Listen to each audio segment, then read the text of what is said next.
మీ మోకాల నొప్పులకు ఎటువంటి సర్జరీ లేకుండా ఎపియాన్ పెయిన్ క్లినిక్ అందిస్తున్న అత్యాధునిక చికిత్స. సార్ ఇప్పుడు ఈ కందిపప్పు పెసరపప్పు కూడా చేస్తారు. కందిపప్పు పెసరపప్పు పూర్వం రోజుల్లో ఎప్పుడో అడవిలో పండి కొంచెం తక్కువ రకం పప్పులు కలిపేటోరు కానండి. ఇప్పుడు జరిగే కల్తీ ఎలా అంటే అది షైనింగ్ వచ్చి షైనింగ్ కోసం దాన్ని ఎక్కువగా పాలిష్ చేసి దానికి ఒక కలర్ అట్రాక్టివ్గా కనపడాలి. మనకి పెసరపప్పు ఉందనుకోండి, మూంగ్ దాల్ కొంచెం జగదగ మెరిసిలాగా, పెసరపప్పు దగదగ మెరిసిలాగా అలా చేస్తున్నారు. దానికి మళ్ళీ దాని షైనింగ్ కోసం కొంచెం కలర్స్, అది మంచిది కాదు. మళ్ళీ ఇంకోటి మినపగుళ్ళు చూసారో లేదో మీకు, కొంచెం ఒక విధమైన స్మూత్ పౌడర్ ఉంటుంది, వస్తూ ఉంటుంది. దాన్ని ప్రాపర్ గా క్లీన్ చేసుకోవాలండి. అది టాల్కం పౌడర్ కలిపే ఆస్కారం ఉంది. వరిపిండి లాంటిది బాగా స్మూత్ మైదా పిండి లాంటిది కలిపితే పర్లేదు కానండి, కొంచెం టాల్కం పౌడర్ అంటే కెమికల్ కదా, మళ్ళీ కెమికల్ బేస్డ్ కదండి. ఆ జాగ్రత్త కూడా తీసుకోవాలండి. పప్పులు అవి కూడా కంపెనీలు వచ్చినాయి. నేను కంపెనీ అని ఎందుకు అంటున్నానంటే, మారుతున్న రోజుల్లో ప్రకారం పెద్ద కంపెనీలు ఏంటంటే ప్రతి స్టేజ్లోని స్టాండర్డ్ ఉందా లేదా, మనకి ఇండియన్ ఫుడ్ సేఫ్టీ అథారిటీ ఇచ్చిన స్టాండర్డ్ ప్రకారం ఉన్నాయా లేదా, లేకపోతే వాళ్ళే బాధ్యులు అవుతారండి. ఎక్కడో దగ్గర క్రేస్ అవుతుంది. ఇప్పుడు ఇంత ఇండియాలో ఇన్ని స్టేట్స్లో ఎక్కడో దగ్గర శాంపిల్ పిక్ చేస్తానే ఉంటారు, ల్యాబ్కి పంపుతానే ఉంటారు, దానికి టెస్టింగ్ వెళ్తానే ఉంటారు. కాబట్టి వాళ్ళు ఎప్పుడు భయపడతారు. అదే లూజ్ ఉన్నవాడు భయపడ్డు, అంత చట్టం నుంచి తప్పించుకునే ఆస్కారం ఎక్కువ ఉంటుంది. లూజ్ ఉన్నవాడు, ప్యాకింగ్ ఉన్నవాడు తప్పించుకోలేడండి. ఇప్పుడు శనగపిండి, గోధుమ పిండి, బియ్యం పిండి ఇలాంటి వాటిని కూడా చేస్తారంట కదా సార్. శనగపిండి వరకు అంటే శనగపిండిలో ఇంకొంచెం తక్కువ రకం పిండి కలుపుతున్నట్టుగా బఠానీ పిండి ఏదో కలుపుతారు అంటారు. పర్వాలేదండి. ఇప్పుడు శనగపిండిలో బఠానీ పిండి కలిపితే కాదు, శనగపిండిలో ఏదైనా కెమికల్ సంబంధించిన ఇది కలిపితేనే చెడ్డ. పాలల్లో మన తాగటానికి పనికొచ్చి నీళ్లు కలిపితే పర్వాలేదు. వస్తా దారిలో ట్యాప్ లో నీళ్లు, గేదెలు నీళ్లు తాగి నీళ్లు, బావిలో నీళ్లు కలిపేస్తేనే ప్రమాదం. ముఖ్యంగా పిల్లలు ఎఫెక్ట్ అవుతారండి. రోజువారీ కార్యక్రమంలో ఆయిల్ ఉన్నంత కనపడని కల్తీ ఇంకెక్కడా లేదండి, కనపడదు. చట్టం నుంచి తప్పించుకునే ఆస్కారం ఆయిల్కి చాలా ఉంది. చట్టంలో ఉన్న స్టాండర్డ్స్ ప్రకారం మన food safety and standards authority of India కూడా ఆలోచిస్తున్నారు. దాని గురించి కూడా ఎక్స్పర్ట్స్ కమిటీ కూడా చెయ్యాలి కూడా. వాళ్ళు ఏంటంటేనండి, ఒక చట్టంలో 3 వైలేషన్స్ ఉంటాయి: unsafe, sub standard, miss branded. ఇది ఎప్పుడు ఏం చేసినా సబ్ స్టాండర్డే వస్తుంది. ఇది ఆయిల్, అందులో మినరల్ ఆయిల్ కలపండి, పత్తి ఆయిల్ కలపండి, ఇంకొక ఆయిల్ కలపండి. ఆయిల్లో ఎక్కువ ఆస్కారం ఏంటంటేనండి, నేను భయపెట్టడానికి చెప్పట్లేదు, ఆస్కారం కోసం ఎంతో లైట్ గా మళ్ళా మెరిసిపోతున్న అది అంటే ట్రాన్స్పరెంట్ కనపడేలాగా, ఆ ప్యాకెట్ కూడా ఇటు నుంచి అటు కనపడేలాగా ఉంటాయి కదా. అంటే అన్ని చెప్పలేం కానండి. కొన్ని మినరల్ ఆయిల్స్, మన పెట్రోలియం ప్రోడక్ట్ లో మినరల్ ఆయిల్ ఒకటి ఉంటుంది, ఫైన్ క్వాలిటీ, అది తక్కువ రేటుకి వస్తుంది. జనరల్ గా మాకు అనుభవం ఉంది. ఏంటంటే కింద సంపలు ఉంటాయండి, మన వాటర్ సంపల్ లాగా ఉంటాయి ఆయిల్.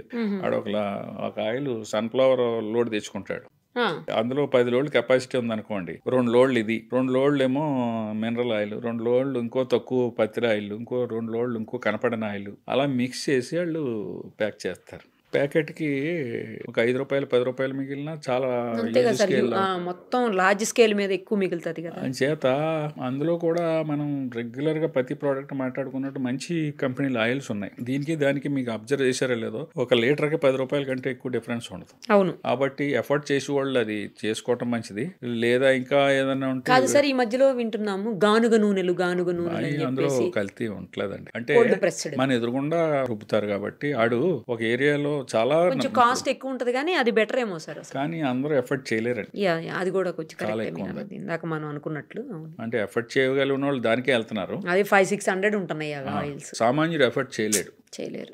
చేత మంచి కంపెనీలు ఉన్నాయి, వాళ్ళు చాలా లక్షల కోట్ల లీటర్లో వెళ్తారు కాబట్టి వాళ్ళు తక్కువ ఖరీదుకి ఇస్తారండి. వీళ్ళు అలా చేయలేరు కదా. అంచేత ఆ కల్తీ జరగటానికి కూడా ఆయిల్లో ఆస్కారం ఎక్కువ ఉంది. అదొక స్టెప్ అయితే, రెండో స్టెప్ ఏంటంటే మనం బజ్జీలు, పునుకులు బయట రోడ్డు మీద వెళ్తాం కదండి. అది కూడా మన టీ షాప్ లాగా రెగ్యులర్ ఎక్కువ ఒక దగ్గరికి వెళ్తాం. అలవాటు ప్రకారం దానికి ఏంటంటే వుడ్ ముందు expose to flies and dust ఉండొద్దు. ఈగలకి ఓకే, రోడ్డు పైన దుమ్ము ధూళి ఈగలు వచ్చేలాగా. కానీ అవి రోడ్ సైడే కదా సార్ ఉంటాయి. రోడ్డు రూరల్లో కానీ సిటీలో కానీ ఎప్పుడు అలా వెళ్తానే ఉంటాయి కదా. అంచేత దాన్ని అవాయిడ్ చేయడం కూడా ఏంటంటే ఫ్రెష్ గా అప్పటికప్పుడు దిగింది అనుకోండి, ఇలాగ దాన్ని వాయు అంటాం కదా మనం. ఇప్పుడు ఇలా తీగానే పెనం ఒక రౌండ్ తీసిన వెంటనే ప్యాకింగ్ చేసుకుని ఇలాగా, లేకపోతే బాగా క్లోజ్డ్ ఇదిలో పెట్టి గ్లాసుల్లో పెట్టిన వాళ్ళు దగ్గర ప్రిఫరబుల్. ఆయిల్ వరకు టెస్ట్ చేయడానికి టీపీసీ అనే మిషన్ ఉంటుందండి, టోటల్ పోలార్ కౌంట్ అంటాం దాన్ని. అది గన్లా ఉంటుంది. దాన్ని ఇలా పెట్టగానే దాని reading digital reading with in seconds లో వచ్చేస్తుంది. అది థర్మోమీటర్ టైప్ లో, థర్మోమీటర్ టైప్ లా అది వెంటనే వచ్చేస్తుంది. మనకి థర్మోమీటర్ ఇక్కడ కనపడుతుంది, ఇదైతే ఇక్కడ కనపడదు, జస్ట్ దాని నెత్తి మీద కనపడుతుంది అన్నమాట, హెడ్ మీద. అది 25 దాటిందంటే మన సామాన్యమైన భాషలో మాట్లాడాలంటే ఇంకా విష పదార్థాలు రిలీజ్ అవటం స్టార్ట్ అవుతాయి. దానికి ఒక స్టాండర్డ్ అంటే ఒరిజినల్ గా ఆయిల్ పోసినప్పుడు కలర్ కంటే కొంచెం షేడ్ వచ్చేస్తుంది అప్పటికే, ఎందుకంటే మరిగి ఉండటం. ఇంకా అంతకంటే స్టెప్ దాటింది అనుకోండి, అప్పటికి 3 సార్లు 4 సార్లు మరగబెట్టి ఉంటాడు. ఆ స్టెప్ దాటింది అనుకోండి, ఇది 25 నుంచి 30కి 32కి 35కి 37కి వెళ్ళిపోతుంది. ఇందులో ఎక్కువ అయితే అక్కడ కూడా డార్క్నెస్ పెరుగుతుంది. అంచేత విజిబిలిటీ అందరూ మిషన్లు పెట్టి చూడలేరు. దానికి గవర్నమెంట్ ఒక ప్రత్యేకమైన ఇది పెట్టిందండి, మొబైల్ ల్యాబొరేటరీలు ఇచ్చేసింది. తెలంగాణకి, ఆంధ్రాకి, ఇండియాలో అన్ని స్టేట్లకి ఇచ్చారు. మన తెలంగాణలో 5 ల్యాబొరేటరీలు తిరుగుతున్నాయి, మొబైల్ ల్యాబ్స్ విత్ 4 ఇన్స్పెక్టర్లు ఉంటారు. ఫ్రీక్వెంట్ గా ఎవరి ఏరియా ఆ ఏరియా సరౌండింగ్ ఏరియా వాళ్ళు కూడా వెళ్తారనమాట. ఆ మిషన్ తో చెక్ చేస్తారు, తేడా వస్తే అక్కడే డిస్కార్డ్ చేపిస్తారు. ఇంకొక విషయం మనం ఈ సందర్భంగా చెప్పాల్సింది ఏంటంటే, వాళ్ళు అంత లాస్ కూడా పెట్టుకోకర్లేదు. ఇప్పుడు food safety authority of India ఏం చేసిందంటే, వీడు 120 రూపాయలకి అతను ఆయిల్ కొన్నాడు అనుకోండి, వీళ్ళు 30 నుంచి 40 రూపాయలకి ఖరీదుకి గవర్నమెంటే కొనేసుకుంటుంది. ఎందుకు ఏం చేసుకుంటారు సార్ దాన్ని? ఈ కల్తీని నివారించడం కోసం. అంటే హోటల్ వాళ్ళు ఉన్నారు, వాళ్ళు కొంత ఇలా మరిగిన దాన్ని మళ్ళీ ఎవరికైనా అమ్మేశారనుకోండి, వీడు మళ్ళీ వచ్చి ఇక్కడ బజ్జీలో పనుకులు వేస్తాడు. ఇంటర్న్ పబ్లిక్ హెల్త్ ఎఫెక్ట్ అవుతున్నది కాబట్టి దీన్ని వేరే ప్రోడక్ట్ కి వెహికల్ ప్రాసెస్ చేసి వేరే దానికి యూసేజ్ లాగా గవర్నమెంట్ ఇలాంటి మాల్ ప్రాక్టీస్ అవాయిడ్ చేయడం కోసం మనకి ఇప్పుడు నెలకి ఒక 15,000 10,000 పైన లీటర్లు ఫుడ్ సేఫ్టీ అథారిటీ రీసెంట్గా మొదలుపెట్టింది. దీనికి మనకి ఒక కన్సర్న్డ్ ఇన్స్పెక్టర్లో ఒక రెస్పాన్సిబుల్ ఇన్స్పెక్టర్ అని పెట్టారు, GHMC వరకు. ఆయన దాన్ని మానిటర్ చేసుకుంటాడు, ఆయన డ్యూటీ చేస్తూ దీన్ని మానిటర్ చేసుకుంటూ ఉంటాడు. రికగ్నైజ్డ్ ఏజెన్సీస్ ఉంటే వాళ్ళకి ఇచ్చేలాగా. ప్లస్ ఇన్స్పెక్టర్ ఎక్కడికి వెళ్ళినా మీ ఆయిల్ ఎక్కడికి వెళ్తున్నదో ఒక విజిబిలిటీ ఉంటాం, కొన్నేసి ఉంచుతున్నారండి. మీరు ఆయిల్ ఈ FSSA రికగ్నైజ్డ్ వాళ్ళకి ఇవ్వండి అని. అదొకటి కొంచెం మంచిగా అది అంటే పబ్లిక్ కూడా అక్కడ గమనించాలి. ఈ ఎపిసోడ్ చూసిన వాళ్ళకి ఏదైనా తెలియకపోతే బండి వాళ్ళు కూడా సలహా ఇవ్వమనండి, ఇది కొనుక్కుంటారా బాబు, వేస్ట్ చేసుకోవాల్సిన అవసరం లేదు, మళ్ళీ అదే ఆయిల్ వేసి మా హెల్త్లు పాడు ఇంత దీని గురించి సబ్జెక్ట్ తెలియాలంటే కన్సర్న్ ఇన్స్పెక్టర్ కు లోకల్లో కాంటాక్ట్ నెంబరు ఏదైనా ఈజీగా దొరికేస్తుంది. మీరు వెబ్సైట్ లో అడిగినా కూడా మీకు రిప్లై ఇస్తారు, మెయిల్ చేసిన. తేనెను కూడా కల్తీ చేస్తున్నారు, తర్వాత నెయ్యిని కల్తీ చేస్తారు. అవి ఎట్లా చేస్తారు? నెయ్యి కల్తీ ఇప్పుడు వనస్పతి కలుపుతారండి. డాల్డా అనేది పూర్వం నుంచి మనకి ఏదో పరిభాషలో వచ్చేసింది, కానీ డాల్డా అనేది ఒక కంపెనీ పేరు. వనస్పతి దాని ఒరిజినల్ నేమ్. వనస్పతి రేటుకి దీని రేటుకి చాలా తేడా ఉంటది. ముఖ్యంగా కొందరు హౌస్ వైఫ్స్ కి, భక్తులకి చెప్పవలసింది ఏంటంటే, ప్రత్యేకంగా నేనే చూశాను. మాకు ఆ టైంలో ఒక అడిషనల్ కమిషనర్ ఉండేవారు హెల్త్, మీకు ఐడియా ఉంది, వందన్ కుమార్ గారు అని. ఆయన మోండా మార్కెట్ లో 80 రూపాయలకి ఆ రోజుల్లో, అంటే ఇది ఆల్మోస్ట్ అరౌండ్ 15 years బ్యాక్ అనుకుంటా, ఇంకా జరుగుతున్నదేమో అని అనుమానం మాకు. ఎందుకంటే మీరు కొంటారు ఏదో ఆవునెయ్య అని కొంటున్నారు, అది కూడా మార్కెట్ లో 600-700 కంటే తక్కువ ఇవ్వలేరు ఆవునెయ్య మంచిది. మనం 100 రూపాయలకి 200కి ఇస్తున్నారంటే ఆలోచించాలి.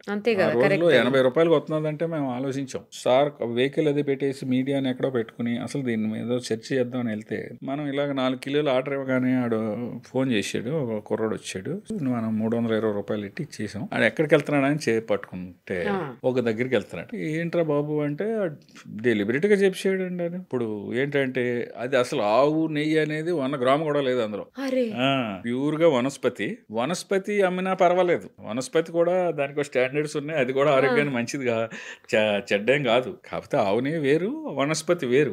కార్సినోజెనిక్ అంటాం అండి. మన పెయింట్ వేసి రంగులు ఉంటాయి కదా, ఈక్వల్ టు ఆ రంగు, దాన్ని ఆ రంగుని ఏం చేస్తారంటే ఇందులో వేసేస్తాడు, మరిగిస్తాడు. మరిగించేవాడు ఒరిజినల్ ఆవు నెయ్యి కంటే బ్రహ్మాండంగా వచ్చేస్తుందండి. అటువంటిది ఇందులో ముఖ్యంగా మనం చెప్పదలుచుకున్నది ఏంటంటే ఉదాహరణ రూపేణ ఆవుని వేసి మనం ప్రసాదం మంచిగా తిన్నాం, దేవుడు ప్రసాదం తింటాం కదా, అది ఇమీడియట్ గా కొట్టదు కానీ తర్వాత బాడీలో చాలా ఎఫెక్ట్ లాంగ్ రన్ లో. ఈ మనం వేసి ఈ కెమికల్స్ అన్ని కూడా ఏదైనా సరే ఇమీడియట్ ఎఫెక్ట్ ఉండదండి. బ్యాక్టీరియాలజికల్ ఎఫెక్ట్ అయితే ఇమీడియట్ గా ఉంటుంది. మీరు ఇందాక చెప్పారు కదా పాసిపోయిన బిర్యానీ, ఈ చట్నీస్ ఇవి ఉన్నాయి కదా, ఈ అయితే ఇమీడియట్ ఎఫెక్ట్ ఫుడ్ పాయిజన్ అయిపోతుంది, వామిటింగ్స్, మోషన్స్, లూజ్ మోషన్స్, ఇట్లా రకరకాల అది కూడా ఎఫెక్టే.